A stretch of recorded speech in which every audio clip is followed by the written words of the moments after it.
Hello friend, इस video में हम जानेंगे वर्नियर कैलिपर के बारे में। अब वर्नियर कैलिपर एक ऐसा इंस्ट्रूमेंट है जो कि लैब में काफ़ी यूज में लिया जाता है और काफ़ी बच्चों को दिक्कत कहाँ पर आती है इसकी रीडिंग लेने में। अब रीडिंग क्यों लेने में दिक्कत आती है? क्योंकि ये वाला जो मार्किंग है उसकी वजह से आती है, क्योंकि उनको ये पढ़ना नहीं आता है ठीक से। तो ये ही पढ़ना सीखेंगे हम वर्नियर कैलिपर के बारे में। यहाँ पर सबसे पहले हम जान लेते हैं इससे पहले कि जो भी इसके पार्ट्स है उसके बारे में हमें जरूर पता होना चाहिए। तो आइए पार्ट्स के बारे में जानते हैं। पार्ट्स कौन कौन से होते हैं? देखो, यहाँ पर एक जॉ की तरह दिख रहा है, कुछ इस तरीके से दिख रहा है। जैसे कि यहाँ पर इंटरनल जॉ होता है, उसका यूज कैसे करते हैं? हमारे पास कोई पाइप है जिसका इंटरनल डायमीटर हमें मेजर करना है, तो हम क्या करेंगे, ये वाली जो जॉ है इसको अंदर की तरफ से लगा देंगे और फिर उसके बाद हम यहाँ पर रीडिंग लेते हैं। ऐसे ही आउटर जो भी होती है यहाँ पर, तो ये वाली जो नीचे वाली होती है वो एक्सटर्नल जॉ होती है। जैसे कि यहाँ पर हम पाइप का जो डायमीटर है वो बाहर से मेजर करना चाहते हैं, तो ये क्या हो जाएगी, आउटर जो हो जाएगी। ठीक है, हो सकता है यहाँ पर कुछ हम और भी मेजर कर सकते हैं, कोई लेंथ भी मेजर कर सकते हैं, कोई जॉब हो हमारे पास, जॉब का मतलब जो मटेरियल हम मेजर करने वाले हैं। यहाँ पर होता है एक लॉकिंग स्क्रू। तो लॉकिंग स्क्रू का यूज कब करते हैं? जब हम रीडिंग लेते हैं उस समय हमारा ये इंस्ट्रूमेंट है वो आगे पीछे ना हो, उसके लिए लॉकिंग स्क्रू का यूज करते हैं। ये वाली जो स्केल होती है हमारी, जैसे कि यहाँ पर 0 1 2 यहाँ तक 10 20 ये दिखा रखा है, वो होती है मेन स्केल की। मेन स्केल, अब मेन स्केल इसको क्यों बोलते हैं? जैसे कि हमारा जनरल मेन स्केल क्या होता है, हमने ड्राइंग बॉक्स में भी देखा होगा, कुछ इस टाइप का मेन स्केल होता है।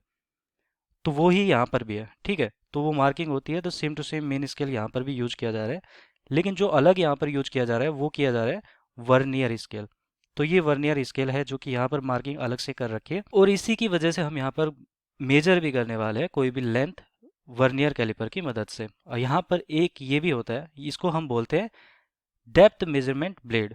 अब डेप्थ मेजरमेंट ब्लेड क्यों बोलते हैं? क्योंकि देखो, जैसे हमारे यहाँ पर कोई होल है, उसकी डेप्थ हमें कैलकुलेट करनी है, तो यहाँ पर हम इसकी मदद से मेजर मेजर कर सकते हैं और यहाँ पर रीडिंग ले सकते हैं। तो ये तो थे इसके पार्ट्स। अब आते हैं सीधे यहाँ पर लीस्ट काउंट पे। अब लीस्ट काउंट जानना क्यों जरूरी है? देखो, कोई भी डिवाइस जो होती है, कोई भी हमारा इंस्ट्रूमेंट होता है जो कि मेजर करता है, उसके लीस्ट काउंट के बारे में जरूर पता होना चाहिए। अगर लीस्ट काउंट हमें पता है तो हमें रीडिंग लेने में ज़्यादा आसानी होती है। तो smallest reading on main scale हमारा divide by number of division on vernier scale. तो smallest reading on main scale कितनी होती है? देखो, इसको हम यहीं पर कैलकुलेट भी कर सकते हैं, काफ़ी आसान होता है इसको। जैसे कि यहाँ पर हमारी स्मॉलेस्ट रीडिंग कितनी दे रखी है, ये 0 1 2 3 4। तो मेन स्केल पर स्मॉलेस्ट रीडिंग हमारी कितनी है? 1 mm है। ठीक है, और number of division on vernier scale, तो नंबर ऑफ डिवीजन कितने हैं यहाँ पर? 0। ये 0 और 1 के बीच में एक और मार्किंग है यहाँ पर, देखो इसको ठीक से दिखा भी देता हूँ मैं। तो यहाँ पर हम कैलकुलेट करने वाले हैं लीस्ट काउंट को। Smallest reading on main scale कितनी है? ये 0 1 2 3 4 10। तो यहाँ पर अलग से मैंने एक पार्ट ले लिया है, तो ये 1 mm हमारी मेन स्केल की रीडिंग है, smallest. Number of division on vernier scale कितना है? तो 0 1 2 3 4। लेकिन यहाँ पर 0 से 1 में एक और बीच में यहाँ पर मार्किंग दे रखी है। इसका मतलब है कि अगर 10 यहाँ पर मार्किंग है, 10 तक लिखी हुई है, तो 20 पार्ट कर रखे हैं टोटल, क्योंकि यहाँ पर 0 से 1 में एक मार्किंग है, 1 से 2 में भी एक बीच में मार्किंग है, तो आधा आधा कर रखा है। ठीक है, तो कुल मार्किंग हमारी कितनी है यहाँ पर? 20 मार्क कर रखा है। तो नंबर ऑफ डिवीजन कितना है? 20। तो ये कितना हो जाएगा? 0.05 mm। 1 में 20 का जो डिवाइड करेंगे तो 0.05 और आ जाएगा। और ये ही हमारा लीस्ट काउंट होता है। क्या होता है ये? Least count. अब इस लिस्ट काउंट का यूज कैसे करने वाले हैं हम? देखो, हमारे पास क्या आएगा कि ये तो होगी मार्किंग जो कि वर्नियर स्केल की, और यहाँ पर जो मेन स्केल की मार्किंग है वो दे रखी है। अब हो सकता है कोई ना कोई मार्किंग एक ऐसी होगी जो कि मेन स्केल की मार्किंग के साथ मैच करने लग जाएगा। तो यहाँ पर देखो, यहाँ पर तो 0 ही मैच कर रहा है, लेकिन हम आगे कोई और भी एग्जाम्पल देखेंगे। तो एग्जाम्पल के लिए मान लिया कि 6 मार्किंग मेन स्केल के साथ मैच कर रही है, तो ये एग्जाम्पल मान के चल रहे हैं। तो उस समय क्या होगा, हमारी टोटल मार्किंग कितनी हो जाएगी? 12 वाली मार्किंग। जैसे कि यहाँ पर 0 से 1 में 2 मार्किंग है, 12 वाली मार्किंग हमारी 12 marking into least count. Least count कितना है? 0.05। तो ये कितना हो जाएगा? 12 × 5 = 60। तो ये हो जाएगा 6.6 mm, या 0.60 mm भी लिख सकते हैं हम। तो ये हमारी वर्नियर स्केल की रीडिंग आ चुकी है।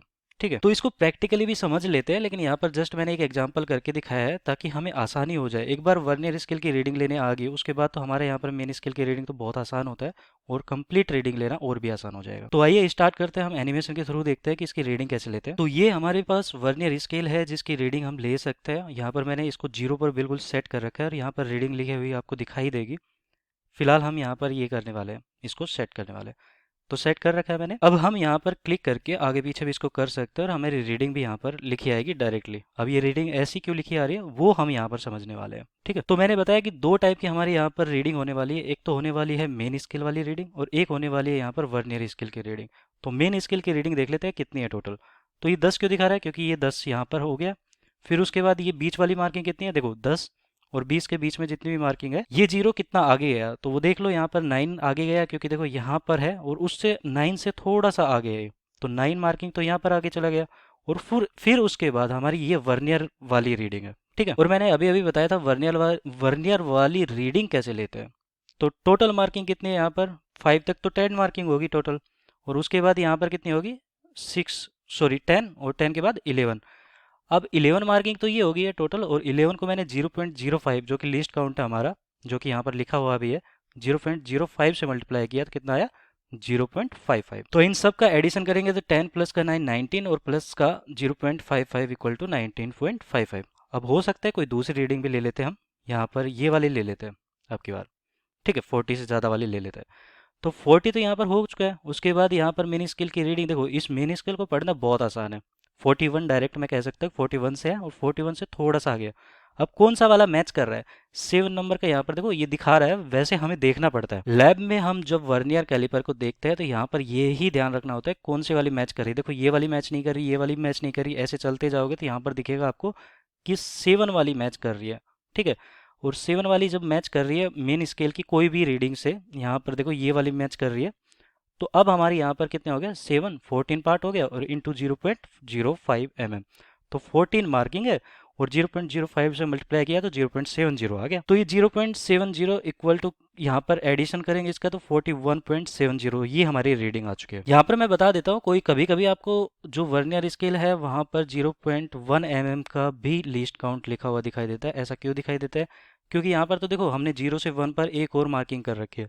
हो सकता था 0 से लेके और 10 तक ये होता और यहाँ पर बीच की मार्किंग नहीं होती, उस समय हम यहाँ पर कैलकुलेट करते हैं। टोटल यहाँ पर नंबर ऑफ डिवीजन कितने हो जाते हैं वर्नियर स्केल पे 10, तो 1 डिवाइड बाई 10 कितना हो जाता है 0.1 mm की हमारी यहाँ पर रीडिंग आती, ठीक है। तो उस समय लीस्ट काउंट हमारा 0.1 का आ जाता है, और 0.1 को जिस भी मार्किंग के साथ मैच करना होता है, ये बीच वाली मार्किंग तो होती नहीं उस समय, तो 3 वाली होते तो 3 से मल्टीप्लाई कर देते 0.3 आ जाता उस समय। तो ऐसे ही यहाँ पर हम कैलकुलेट कर सकते हैं। कोई भी टाइप का वर्नियर स्केल आया, आपको सिर्फ याद रखना है कि यहाँ पर टोटल मार्किंग कितनी है, उससे लिस्ट काउंट कैलकुलेट करना है। लिस्ट काउंट को यहाँ पर जो नंबर की रीडिंग मेन स्केल के साथ यहाँ पर मैच हो रही है उसके साथ मल्टीप्लाई करके वर्नियर स्केल की रीडिंग ले लेंगे। तो ये था आसान सा तरीका रीडिंग लेने का। आई होप आपको समझ में आया होगा। धन्यवाद।